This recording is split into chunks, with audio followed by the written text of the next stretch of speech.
This is Look West, a podcast from California's Assembly Democrats.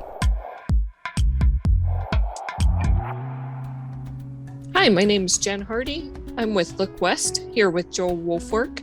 Joel, what are we here to talk about today, and what makes it so important? Hey, Jen. We're here to talk about the issue of health inequality in the Black community and how two members of the California Legislative Black Caucus are addressing the issue. We sat down with Assemblymembers Mike Gipson and Akilah Weber to talk about the social determinants of health and what they're doing to address public health in their communities. And Joel, what makes this topic so important? Well, as we enter Black History Month, this year's theme is Black health and wellness. And unfortunately, the inequities faced by the Black community have been exacerbated by the COVID-19 pandemic. So that's why we sat down with Assemblymember Mike Gipson and Akilah Weber to share what they're doing to address this issue. Great, let's hear what they had to say. First of all, let me say I'm delighted to be on the show. I'm delighted to have my colleague with me, Dr. Akilah Weber, who comes with her own experience from her own lens as being a medical doctor, her own expertise. And so I'm excited to talk about health equity in California. I want to say that I am Mike Gipson. I represent the 64th State Assembly District. Those are areas of Watts, Willowbrook, where I was born and raised, Compton, Carson, Wilmington, North Long Beach, Linwood, Gardena, and also Torrance. And I want to also say this, that Dr. Weber, we unfortunately during this pandemic, it has revealed something that we already knew. There's health equities in communities of color. Even before this pandemic, what this pandemic has done, it has certainly rose to the top of all the disparities that exists in communities of color. And I want to conclude by saying this, Dr. Weber, is we still have two Californians. We have two Californians. We have one that is well adequately funded with resources to support health outcomes. But then you look at the opposite effect. You historically, pervasively, communities of colors have been overlooked. The Latino community, the Black community, the Native American, API, and the LGBT community. Communities that are low income have bared the blunt of this pandemic. And so I'm happy that we can share today in this conversation because we both represent communities of colors and we both love our communities. Well, I am so honored to be on with my prestigious colleague, Assemblymember Mike Gipson, who has been fighting this fight in the legislature and before he joined the legislature for a while. I am Dr. Akilah Weber. I am the Assembly member for the 79th Assembly District. I joined the Assembly in April of 2021, so it hasn't even been a year yet. My areas include parts of San Diego, La Mesa, Lemon Grove, National City, Bonita, and parts of Chula Vista. And my other job, as alluded to, is a physician. I am an OBGYN. I specialize in pediatric and adolescent gynecology. And, you know, health disparities, health equity is one of the reasons why I went into medicine and one of the reasons why I do what I do and where I do it and why I chose to come back home, because I'm a native San Diegan, to eventually open up my practice there. The pandemic has definitely shown a light on the inequalities and inequities within our healthcare system, and the fact that health really determines who you are and what you do and where you can go is really why it's so important that we continue to always focus on this. And, you know, I agree that we have, I don't know if I would just say two Californias or maybe more than two Californias. We can notice a difference between socioeconomic lines. But I always caution people not to forget the significance of race and racism and the impact that that has had on our overall health, regardless of your socioeconomic status. And from an OBGYN perspective, we see that all the time when we're talking about the increased risk of Black women when they get pregnant for having outcomes that may lead to significant death or significant morbidity, regardless of how much money they have or what community they actually come from. And that has to do with all of the microaggressions of systemic racism that they have endured for their entire lives, which puts them at increased risk for things like preeclampsia, or just basic high blood pressure or diabetes or other things that cause very negative outcomes in pregnancy.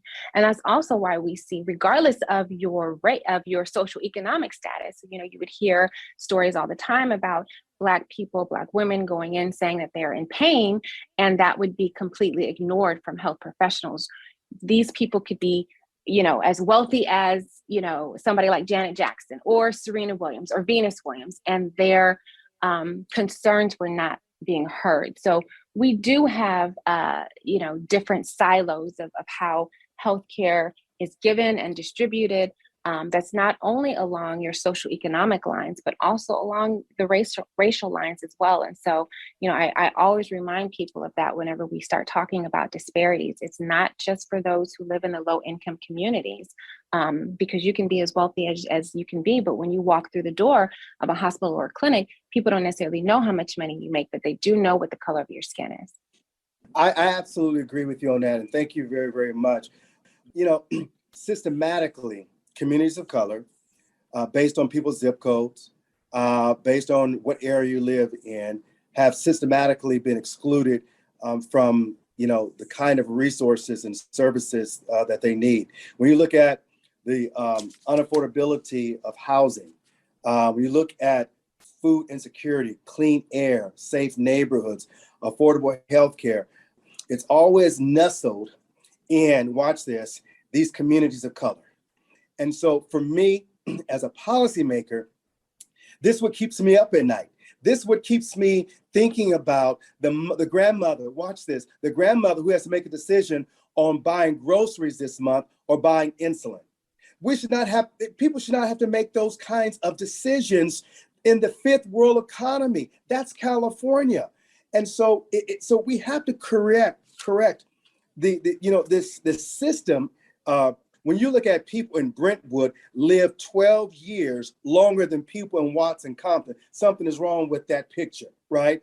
And something is fundamentally wrong with that. And so for me, who represents Compton and Watts and other communities that are poor, I have to raise my voice in this position and speak out and, speak truth to power and call a spade what a spade is, just so we can have resources in our community. Look at African Americans. We are on the top of the list when it comes down to hypertension, diabetes, stroke. Well, damn it, I want to be off the list. I want to be off that list. Amputations because of diabetes perform so much in our communities than affluent communities. Something is wrong. The system is broken, right, and we need to fix it. Right. And you are completely correct. When I did my first social determinant of health hearing, we had people from both the county and the state talking about zip codes and risk and lifespan and how that changes. But one of the things is when you look at data and from a scientific standpoint, you got to peel back the layers, because people overall in Brentwood may have a higher or a longer lifespan than those in Compton. But then you have to peel back the layer and say, well, how are African Americans faring in Brentwood versus non-African Americans and their lifespan and their risk for hypertension and diabetes? And I think you would be unfortunately surprised that the same things that you see in Compton, you see in Blacks and Hispanics that live in those areas as well. And so wealth does not prevent you from having those things. And so I say, as we look along in the low income communities and we improve those things, also recognize that as we are looking from a policy level, but also for me, from a medical level, that just because you may live in a more affluent area does not still put you at risk for some of the things that you see in some of the lower income areas. And that can be just based on your race alone. And so we have to always make sure that we remember that as we are focusing on one area, one community, and not leave our other brothers and sisters out of the equation that are still dealing with the same things at a different level. I say that I've had more microaggressions that I've had to deal with since I've had my MD degree than someone else who doesn't have it, because they're not necessarily viewed as a threat. I wasn't called colored until I became a physician and was practicing in San Diego. But no one ever said that to my face Sure. when I was just a student. And so there are still, have to take a breather, things that you have to deal with as you ascend and maybe even move out of, the neighborhoods. When you live in a Compton, there are certain things that you have to be concerned about. Coming home and having, the N-word spray painted on your garage may not be one of those, right? Having to always justify why you're living there may not necessarily be one of the things that you have to deal with in Compton, but you may have to deal with in Brentwood if you're an African-American living there. So just recognizing that the stressors may be different, but the stressors are still there, and the stressors are still having a huge impact on one's overall health. Right. That's all I'm saying. No, I appreciate you saying that, because that's my truth is Assembly Bill 1038 dealing with health equity and the Justice Fund that I tried to get through the legislature. The governor took language and put it in a budget trailer bill, and it's $300 million one time, and now he wants to do a 25% going after hospitals, charitable foundation, redirecting that money into these the clinics, community-based organizations. And the reason why this bill was done is to raise the volume up on the disparity in communities of color, but also really get real ongoing money into these communities that absolutely needs it. These clinics are the first line of defense for most communities of color, for people to go to. When you look at community-based organizations, our churches and community centers play a very important role in the neighborhood as a public health messenger that people trust, right? This is beyond politics. This effort is a true opportunity for us to save lives as we try to change the trajectory, write a new narrative for health outcomes in underserved communities. Communities like I represent. I absolutely, with my very fiber, believe that the system is broken, but it also presents a great opportunity, Dr. Weber, for us to fix the system, put the broken pieces together, and we may even have to just throw the pieces away and start afresh by putting a new piece of clay on the potter's wheel and molding and shaping a system that is thoughtful, a system that is well funded, because I realize that if we have healthy communities, everything else grows from that. And let me also say this. I know there's a real issue around wildfires. Wildfires is absolutely something that needs to be addressed. Those communities are hurting. But my wildfire is gun violence. My wildfire is diabetes, hypertension. My wildfire is amputations. My wildfire is people making decisions to buy medicine or buy grocery. My wildfire is those kinds of situations that we need to write a new system, a new narrative, a new chapter to make it inclusive of the people who face their wildfires that I just described. That may not be on the same level of those who lose their homes due to real wildfires, and we don't make it any less significant. That is important, but we also have to create a balance moving forward when it comes down to these communities of color. I completely agree. Creating healthy communities is key. It's key for now. It's key to having a healthy future. And I think that's one of the reasons why I focus so much on the social determinants of health, because oftentimes people don't realize that creating healthy individuals, healthy communities, is not just talking about, diabetes, hypertension, asthma. It's all of the other things within society. That 80% of your health has to do with societal things, and only 20% have anything to do with what happens in a hospital or in a clinic. And so when we talk about creating healthy communities, we've got to also focus on the education system, making sure that our kids, regardless of your zip code, are getting an equal an equitable education with the same opportunities, so that once you graduate, they have the opportunity to either go to a 4-year university, a 2-year university, a trade school, and be successful, right? Talking about not only having health insurance, because we talk about that a lot now, but it's also having access to healthcare providers, and not just your primary care providers. You need access to your specialists as well. So, if you have, if your child has seizures and you need to see a pediatric neurologist, you should be able to see them without having to drive or go out of your way an hour and a half to get to see the physician and to get the care that you need. We need to make sure that you are living in an environment which allows you to be healthy. So when we start talking about environmental justice issues, how clean is your water? How clean is your air? Do you have open green spaces? Do you have parks where you can go out and play so that you don't have to just stay indoors watching TV and playing video games all day, increasing your chances of your kids being overweight and obese, right? So making sure that you have job opportunities, but also jobs within your community, so that you don't have to spend half your day traveling outside of your community when you really should be closer to home, closer to your family. Do you have grocery stores? That's a huge thing in some of my communities, that we are food deserts. So when we talk about healthy living, when we talk about this is the foods that you need to eat so that you don't get diabetes, or so that you can lose the weight that you actually have access to them. We have a whole bunch of, you have your McDonald's, you have your Burger King, you have your Kentucky Fried Chicken.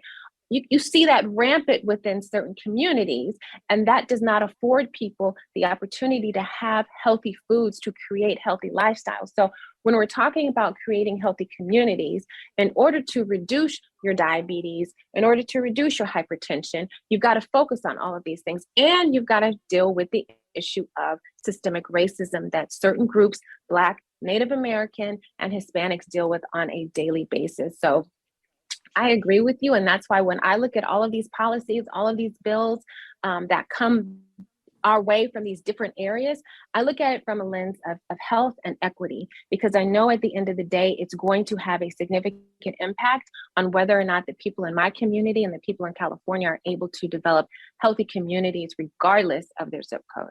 You said it all. That was a mic drop by itself, and I really appreciate that.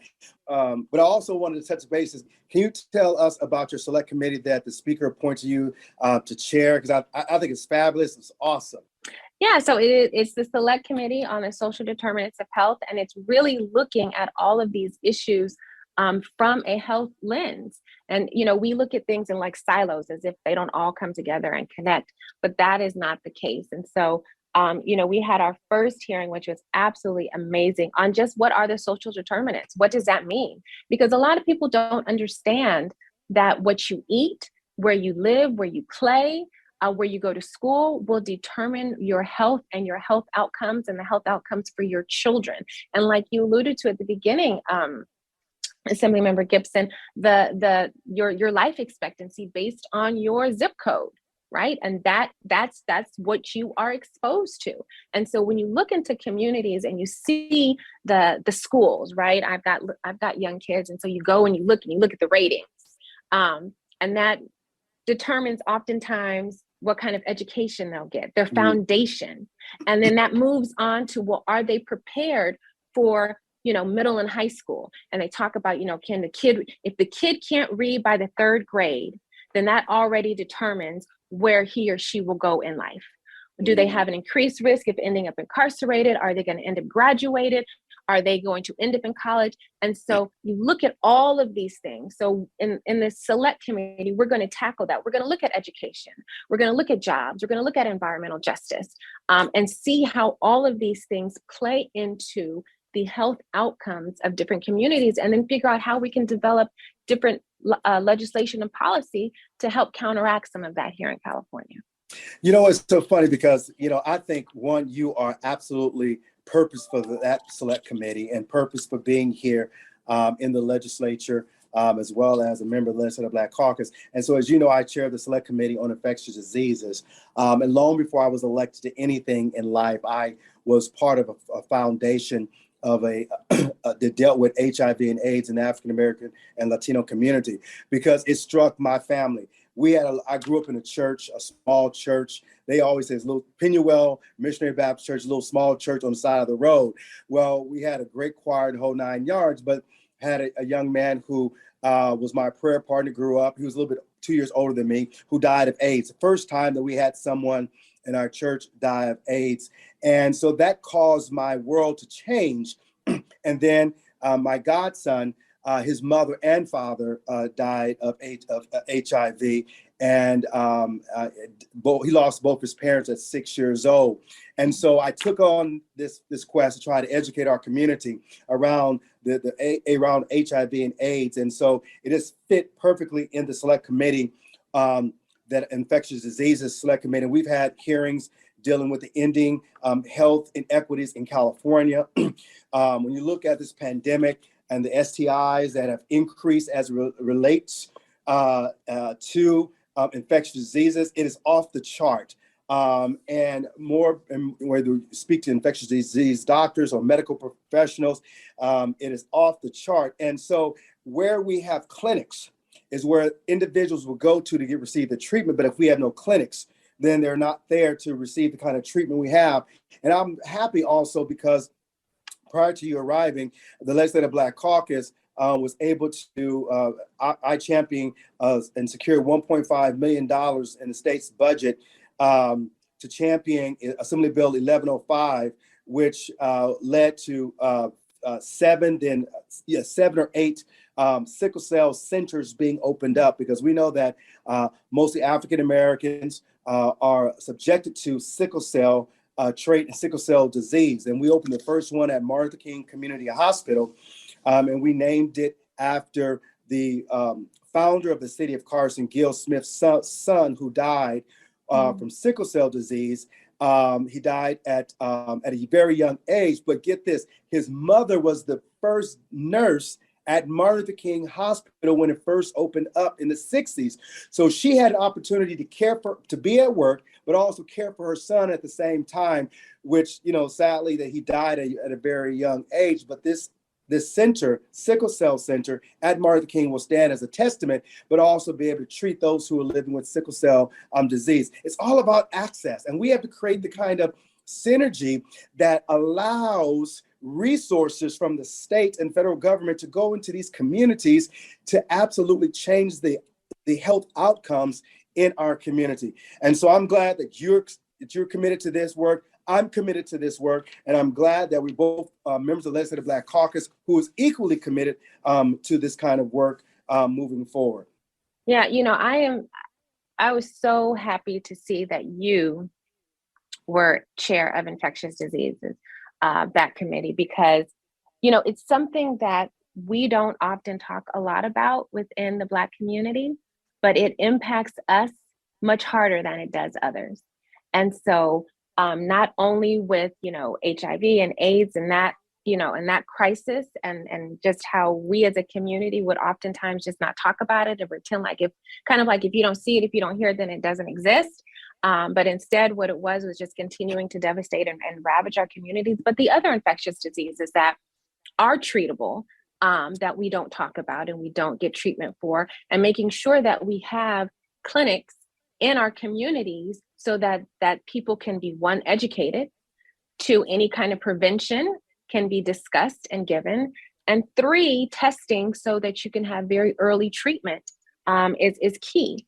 And we know that certain infectious diseases are highest in our adolescent population. I would see it all the time in my children's clinic.